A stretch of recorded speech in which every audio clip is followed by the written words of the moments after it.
দেখো আজকে 11 দ্বারা বিভাজ্যতার মজার কৌশল শিখব।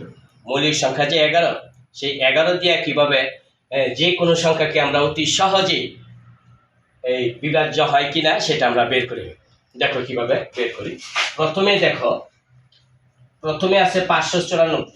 আমি লিখলাম এই যে 594, এটা 11 দিয়ে বিভাজ্য কিনা। তো দেখা যায় এগুলোকে আমরা ক্যালকুলেটর দেখা লাগে না, ভাগ করে দেখা লাগে, আমরা এগুলো কিছুই করবো না। আমরা কিভাবে করব দেখো, প্রথম অঙ্কটা কত, এখানে এদিকে 5, পরবর্তী 2 নম্বর অঙ্ক হইল 9, পরবর্তী 4 নম্বর অঙ্ক হইল 4। তো এখানে আমরা কি করব, প্রথম অঙ্কটার সাথে 3 নম্বর অঙ্ক, তো প্রথম দ্বিতীয় বা 3 নম্বর, প্রথম আর কোনটা তৃতীয় 3 নম্বর অঙ্ক, এই দুইটা অঙ্কের যোগফল কত 9। আর দ্বিতীয় যে অঙ্কটা এটা তো আছে শুধু 9। তাহলে এখন কি করব, আমরা ওই 9 থেকে 9 বিয়োগ করব, কত হবে 0। যদি কোনো একটা অঙ্কের আমরা এই কৌশলে 0 আসে, এই কৌশলে যদি 0 আসে, তাহলে ধরে নিবা যে সেটা 594 11 দ্বারা বিভাজ্য। যদি এইরকম করে, অর্থাৎ প্রথম অঙ্কটার সাথে দ্বিতীয়টা বাদ দিয়ে 3 নম্বর অঙ্ক, যদি আরো অঙ্ক থাকে 4 নম্বরটা বাদে 5 নম্বর অঙ্ক, এরকম করে যোগ করবো আমরা। তাহলে আমরা প্রথম অঙ্ক আর 3 নম্বর অঙ্ক যোগ করছি হচ্ছে 9, আর দ্বিতীয় অঙ্কটা তো 9, তো আর কোনো অঙ্ক নাই। যদি আরেকটা অঙ্ক তো দ্বিতীয়র সাথে চতুর্থ, অর্থাৎ জোড় অঙ্কগুলো যোগ হবে আর বেজোড় অঙ্কগুলো যোগ হবে। তাহলে আমরা জোড় অঙ্ক আর নাই, তো জোড় অঙ্ক 9, আর এখানে এই বেজোড় অঙ্কগুলো 9, 9 বিয়োগ করলে 0, অর্থাৎ সেটা কত দ্বারা বিভাজ্য, 11 দ্বারা বিভাজ্য। কি মজা, তাই না? এখন দেখো পরবর্তীটা, এই যে 7194, আমি লিখি, দেখো 7194। আমরা এখানে বেজোড় অঙ্ক আর জোড় অঙ্ক যোগ করি। বেজোড় অঙ্ক প্রথমটা আর হলো 3 নম্বরটা হলো বেজোড় অঙ্ক, তাহলে 7 আর 9 হলো 16। জোড় অঙ্কগুলো যায় দ্বিতীয় আর চতুর্থ, এই যে প্রথম দ্বিতীয় তৃতীয় চতুর্থ, দ্বিতীয় আর চতুর্থ আর জোড় অঙ্ক। জোড় অঙ্কগুলো যদি আমরা যোগ করি কত হবে, 4 1 5। তাহলে আমার কি দাঁড়ালো, 16 অঙ্কটা হলো বড় সংখ্যাটা আর 5 হইলো ছোট। বিয়োগ করি, 16 থেকে 5 গেলে কত 11। তাহলে 11 কি 11 দ্বারা বিভাজ্য কিনা দেখো, 11 কে 11। অতএব 9194 সংখ্যাটাও 11 দ্বারা বিভাজ্য।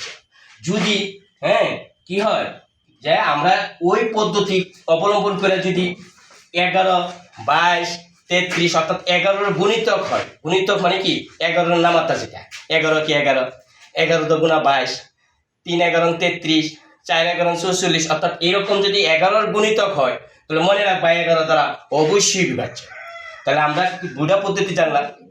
একটা পদ্ধতি হলো যদি আমরা এরকম করে বিয়োগ করে 0 হয়, তাও সেটা 11 দ্বারা বিভাজ্য। আর 11-এর গুণিতক হয়, তাহলে আমি একটু লিখে দিই, 0 হইলে অথবা 11 এর গুণিতক হয়, গুণিতক হলে অবশ্যই কি দ্বারা বিভাজ্য, অবশ্যই 11 দ্বারা বিভাজ্য। ক্লিয়ার জিনিসটা? কি মজা, তাই না? তারপর একটা দেখো, আমি আবার দেখাই, এরকম করে আমি আরেকটু বড় সংখ্যা নেই। এই যে এখন আছে কত 25,916, যে লিখি দেখো 25,916। তাহলে আমরা কি করব, এখন বেজোড় অঙ্ক যোগ করব।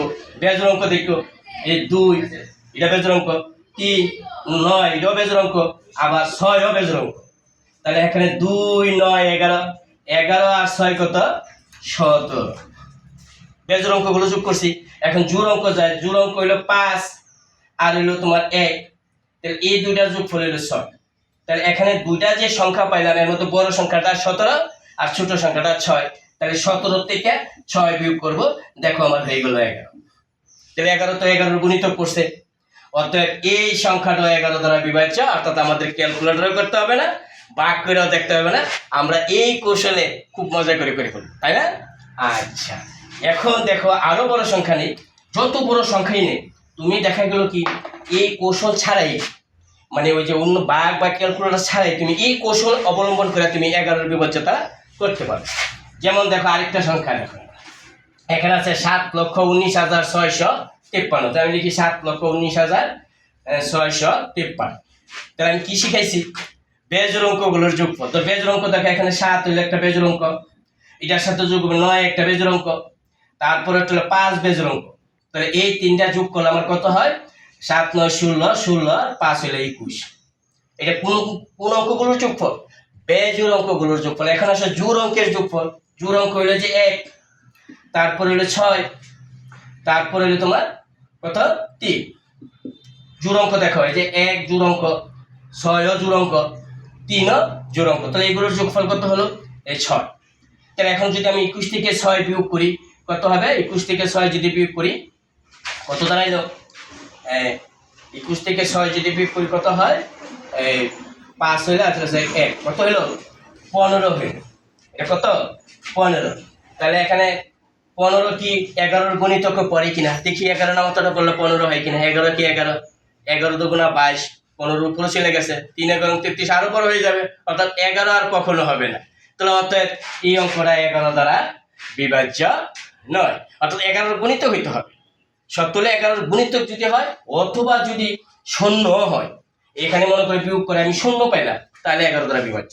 আর যদি 11-র গণিতক হয় তাহলে 11 দ্বারা বিভাজ্য। কথাটা কি ক্লিয়ার? তাহলে দেখো, আমরা খুব মজা করে কিন্তু 11 দ্বারা যে কোনো সংখ্যা, যত বড় সংখ্যা হোক, আমরা বিভাজ্যতাটা করতে পারতেছি। এখন তোমাদের কাছে প্রশ্ন, এই যে এখানে আছে 6,04,000 না 48,000, 6,48,362, এই অঙ্কটি 11 দ্বারা বিভাজ্য কিনা সেটা কমেন্ট করে অবশ্যই তোমরা আমাকে জানাই দিবা।